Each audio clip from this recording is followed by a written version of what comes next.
আজকে আমার নামাজ পড়তে মন চায় না, আজকে আমার দান সাদাকা করতে মন চায় না, আজকে আমার কোরআন সুন্নাহর কথাগুলো শুনতে ভালো লাগে না।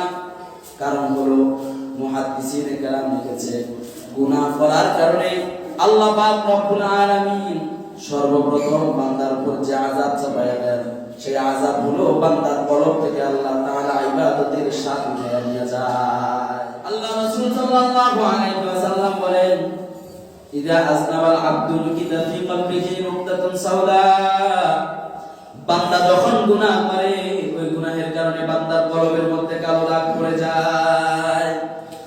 ওরে বান্দা, বেগানা নারীর দিকে তাকিয়েছো, গুনাহের কাজ তোমার কলবে কালো দাগ পড়ে গেছে। ওরে বান্দা, মসজিদ থেকে মুয়াজ্জিন আল্লাহর পক্ষ থেকে ডাক দিয়েছে, সাড়া দাও নাই, গুনাহের কাজ তোমার কলবে কালো দাগ পড়ে গেছে। ওরে বান্দা, অন্যের উপর জুলুম করেছো, গুনাহের কাজ তোমার কলবে কালো দাগ পড়ে গেছে। অন্যের সম্পদ জোর করে আত্মসাৎ করেছো, গুনাহের কাজ তোমার কলবে কালো দাগ পড়ে গেছে। অন্যকে গালি দিয়েছো, গুনাহের কাজ তোমার কলবের মধ্যে কালো দাগ পড়ে গেছে। এইভাবে গুনাহ করতে করতে বান্দার কলবের মধ্যে কালো দাগ পড়তে পড়তে এক পর্যায়ে কলবটা কালো আর কুৎসিত হয়ে যায়। কলব যখন কালো আর কুৎসিত হয়ে যায়, ময়লা যুক্ত হয়ে যায়, ওই কলবের মধ্যে তখন আর আল্লাহ তাআলার ভালোবাসার দিদার জায়গা পায় না। দুনিয়ার জমিনে কোন ব্যক্তি যদি ময়লা পাত্র নিয়ে আমার কাছে আসে আর বলে, আমাকে এখানে একটু দুধ দেন, কোন সুস্থ মস্তিষ্কবান ব্যক্তি ওই পাত্রের মধ্যে ওই ব্যক্তিকে দুধ দিবে? কখনো না। কেন? বলে, আমার দুধ পবিত্র জিনিস, তোর এই ময়লা পাত্রে দুধ দিয়ে আমি দুধটাই তো নষ্ট করতে হবে, আমি আমার দুধ নষ্ট করতে পারবো না। আল্লাহ তাআলার ভালোবাসা, দিদার আর মারফত পবিত্র জিনিস, এটা আল্লাহ তাআলা নাপাক কলবের মধ্যে দিয়ে নষ্ট করবে না, বরং পবিত্র কলবের মধ্যে দিবে।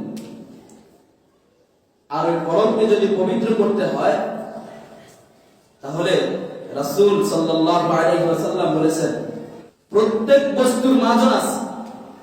লোহার মধ্যে মরিচা পড়েছে, শিরিষ কাগজ দিয়ে ঘষা দেন, মরিচা দূর হয়ে যাবে।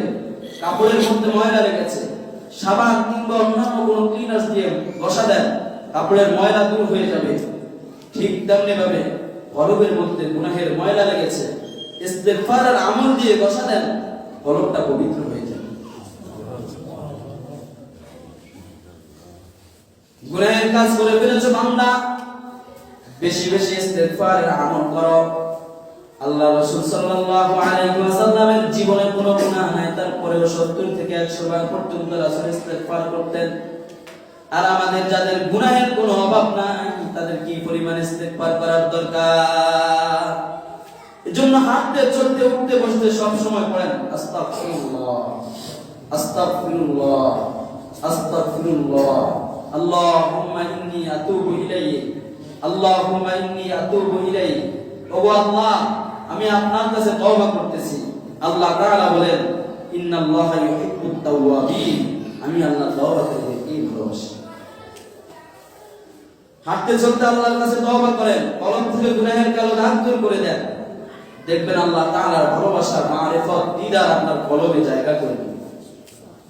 আজকে আমার নামাজ পড়তে মন চায় না, আজকে আমার দান সাদাকা করতে মন চায় না, আজকে আমার কোরআন সুন্নাহর কথাগুলো শুনতে ভালো লাগে না।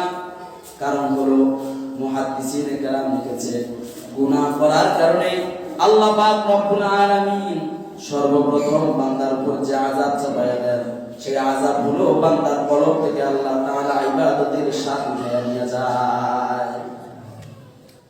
গুনাহ করার দ্বারা আল্লাহ পাক রব্বুল আলামিন সর্বপ্রথম যে আযাব দেন, সেই আযাবের নাম হলো বান্দার কলব থেকে ইবাদতের স্বাদ উঠে যায়। এজন্য আজকে গুনাহ করতে করতে আমাদের কাছে ইবাদত ভালো লাগে না, কোরআন সুন্নাহর কথা ভালো লাগে না, ইমাম সাহেব একটু দীর্ঘ কেরাত পড়লে ভালো লাগে না, সিজদার তাসবিহ একটু সুন্দরভাবে আদায় করে দীর্ঘ সময় নিয়ে সিজদায় থাকলে আমার ভালো লাগে না। সব গুনাহের কুপ্রভাব। আর যদি গুনাহমুক্ত কলব গঠন করতে পারি, তখন ঘন্টার পর ঘন্টা চলে যাবে, সিজদা থেকে মাথা উঠাতে মনে চাইবে। যেমন ছিলেন সাহাবায়ে কেরামের নামাজ, যেমন ছিলেন সাহাবায়ে কেরামের ইবাদত, সিজদার মধ্যে রাত কাটিয়ে দিতেন। আল্লাহ পাক রব্বুল আলামিন আমাদেরকে গুনাহমুক্ত জীবন গঠন করে সমস্ত প্রকারের অবৈধ প্রেম ভালোবাসা থেকে দূরে সরে শুধুমাত্র আল্লাহ তাআলার ভালোবাসায় নিজেকে নিয়োজিত রেখে আল্লাহ তাআলার সন্তুষ্টি আদায় করার তৌফিক দান করেন।